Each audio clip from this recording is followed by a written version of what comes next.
Hola, ¿qué tal? Bienvenido a este nuevo video. En este video vamos a ver cómo hacer validaciones en peticiones de tipo POST en servicios RESTful con Spring Boot. En un video anterior habíamos visto cómo poder recibir o leer un objeto utilizando la notación requestBody. Pues bien, a partir de ese ejemplo, del ejemplo anterior, en este video vamos a hacer algunas validaciones. Por lo general, cuando nosotros validamos, ya sea campos en un formulario, ya sea campos de tipo correo, se lo suele hacer en el cliente utilizando JavaScript o a su vez en el backend, en el servidor. Bueno, puede ser también usando JavaScript o puede ser usando el lenguaje de backend como es Java, PHP, Python, entre otros más. Entonces, si tomamos en cuenta esto, existen dos formas para validar campos, es decir, parte del cliente o parte del servidor. En este caso, como nuestro web service no podemos hacerlo de parte del cliente porque si bien es cierto que se puede implementar varios clientes, entonces no lo podríamos hacer nosotros en la parte del cliente, ya que pues no tenemos una parte del cliente como tal, pero sí lo podemos hacer en la parte de nuestro backend, en la parte de nuestro web service como tal. Y pues para esto vamos a hacer un ejemplo, vamos a ir hacia nuestro proyecto, el que ya hemos venido realizando. Entonces, bueno, aquí tenemos nuestro user controller. En un video anterior habíamos utilizado o habíamos trabajado sobre el método postmapping y habíamos enviado un cliente, un objeto de tipo en un formato JSON hacia nuestro servicio, hacia nuestro método createUser, y lo habíamos recibido utilizando el método request, la anotación requestBody, utilizando un objeto copyUser. Dentro de este método habíamos pasado este objeto a otro objeto para devolverlo hacia la vista, en este caso hacia nuestro cliente que es Postman, utilizando la clase responseEntity, pasándole la clase de la cual yo voy a devolver una respuesta. Entonces, dicho esto, vamos hoy en este video a validar los parámetros de entrada, es decir, vamos a validar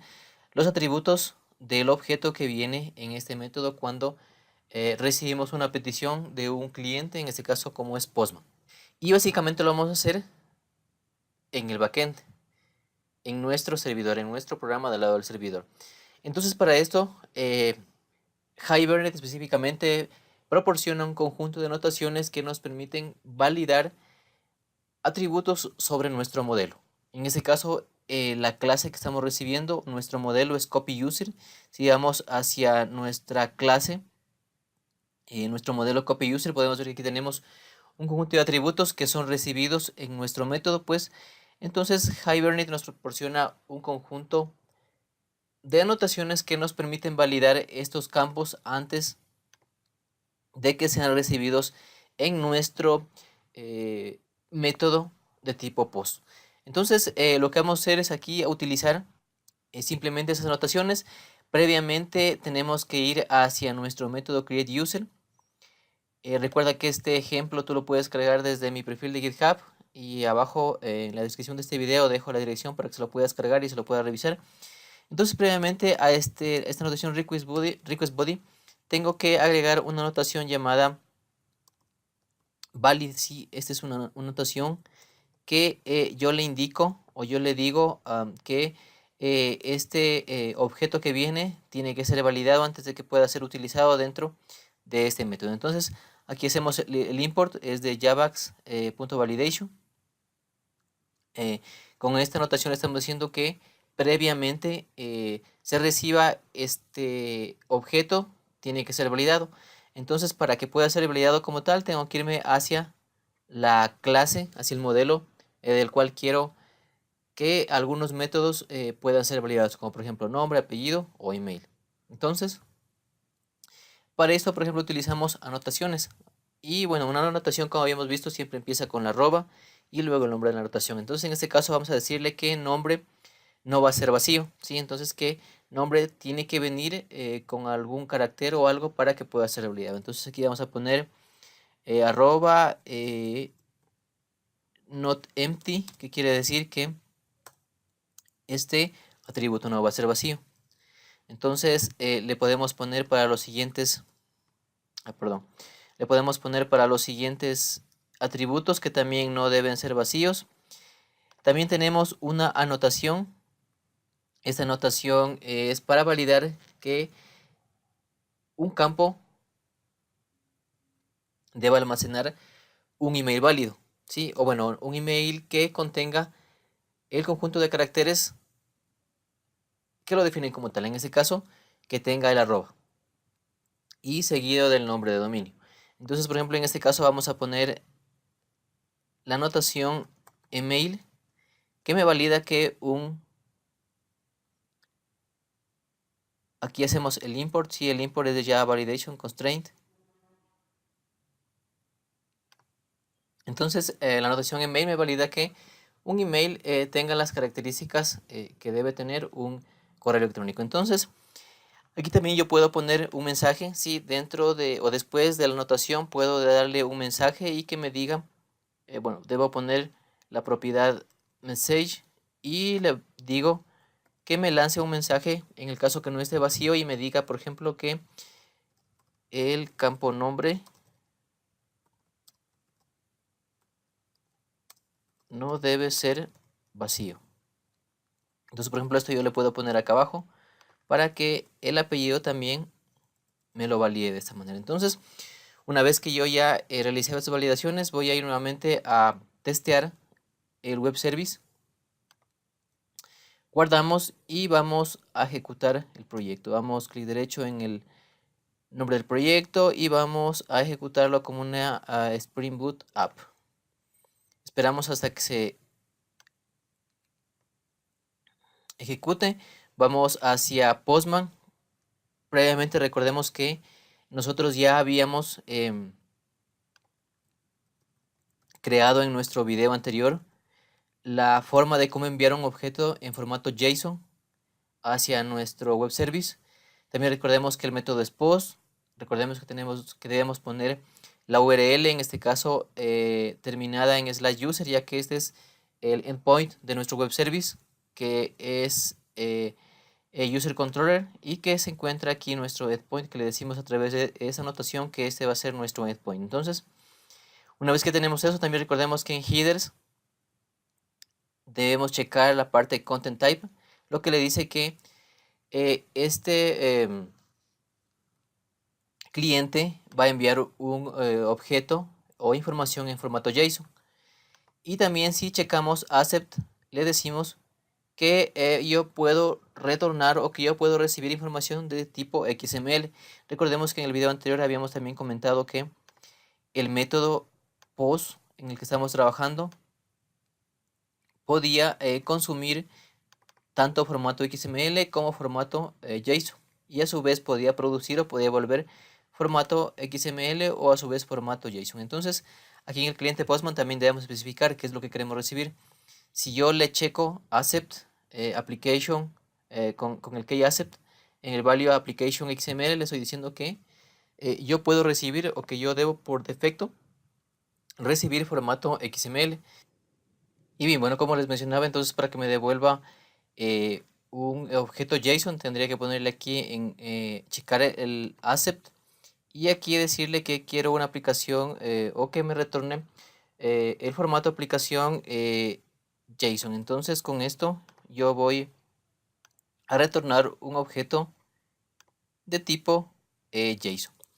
Entonces, como podemos ver aquí se ha validado totalmente, puesto que como habíamos puesto aquí en nuestro copy user que el campo no debe ser vacío. Entonces, si ahora en este momento le dejo vacío al objeto que estamos enviando hacia nuestro web service, le doy send, pues ya me sale aquí abajo un error. Y bueno, ya me dice que el estatus es 400, que ha existido un error y que el error básicamente se especifica en, o mejor dicho, que se da porque el nombre del objeto copy user está vacío, ¿sí? Si bajamos un poco, podemos ver que, bueno, nos da un poco más de detalle. Entonces nos dice que el campo no debe ser vacío, el objeto copy user, que es donde se da el error, el file, el campo. Y bueno, me dice que esto no debe ser vacío. Entonces, como podemos ver también está validando. Entonces, aquí sí volvemos nuevamente a poner el nombre correcto en la parte del envío de información. Le damos send y nos lo valida correctamente. Asimismo, voy a quitar la arroba del correo para hacer que se caiga nuestra petición. Enviamos con un send y obviamente aquí nos va a decir que hay un error que se da en el campo email de copy user, que es mi objeto. Más abajo lo detallo un poco mejor. Me dice que no es una dirección de correo bien formada. Nuevamente voy a poner la arroba, envío y ahora me lo valida correctamente. También yo puedo hacer alguna otra validación. Por ejemplo, puedo decirle que el nombre tenga cierto número de caracteres, es decir, un mínimo y un máximo, por decirlo así. Para eso utilizo la notación size y le digo que mínimo de caracteres va a tener 4. Le digo que máximo de caracteres va a tener, no sé, 10. Y que si sobrepasa los límites tanto de mínimo como de máximo, me envíe un error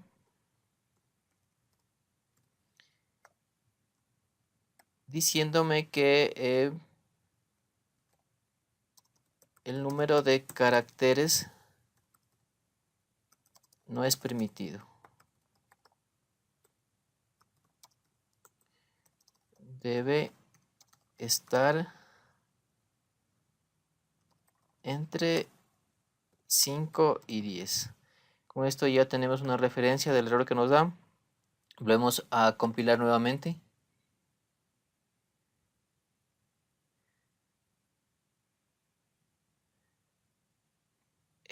Aquí, bueno, aquí tenemos que importar el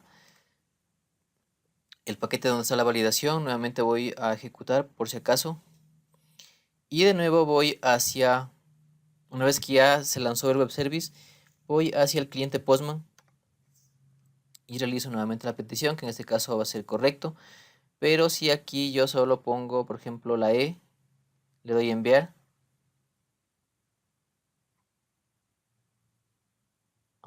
Vamos a ver qué pasó. Bueno, voy a checar la clase. Y creo al parecer fue que no reinicié el servidor para que se apliquen los cambios. Entonces nuevamente voy a ejecutar. Y como podemos ver ya aquí me lanza un mensaje de error. Y si bajamos un poco, vemos a detalle que dice que bueno, el mensaje es que el número de caracteres no es permitido, debe estar entre 5 y 10. Me da el objeto, el campo y el código, bueno, en este caso que es la notación size. Nuevamente vamos a intentar enviar, por ejemplo, vamos a poner el IBAR, sí, que en teoría ahí me debería validar correctamente. Pero si le pongo, por ejemplo, algunas cosas más, decir que se pase de 10, le envío nuevamente, obtengo el error que me dice, bueno, que obviamente es por la validación que tenemos que el mínimo de caracteres es 5 y el máximo 10. Como podemos ver, esa es la forma de cómo validar los campos que recibimos en un objeto a través del modelo. Si quieren profundizar más un poco en esta parte de las restricciones o de las validaciones en la parte de los modelos, cuando se los usa para validar campos, entonces, bueno, aquí les dejo la dirección donde pueden hacer referencia, pueden ver un poco más a detalle toda la parte de validación que proporciona Hibernate. Bueno, aquí nos da un poco de librerías que tenemos que aumentar. En este caso nosotros no debemos aumentar ninguna, ya que con Spring Boot, cuando añadimos la librería, o mejor dicho, la dependencia Spring Boot de Star Web, se nos añaden todas las dependencias necesarias para poder ejecutar, en este caso, a Hibernate Validator. Entonces, aquí tienen un montón de ejemplos que pueden ver un poco más a fondo más anotaciones, tipos de anotaciones para fechas, etc. Finalmente, muchas gracias por ver este video. Te invito a darle me gusta, suscribirte al canal y activar la campanita de suscripción para que reciba notificaciones cada vez que suba un nuevo video.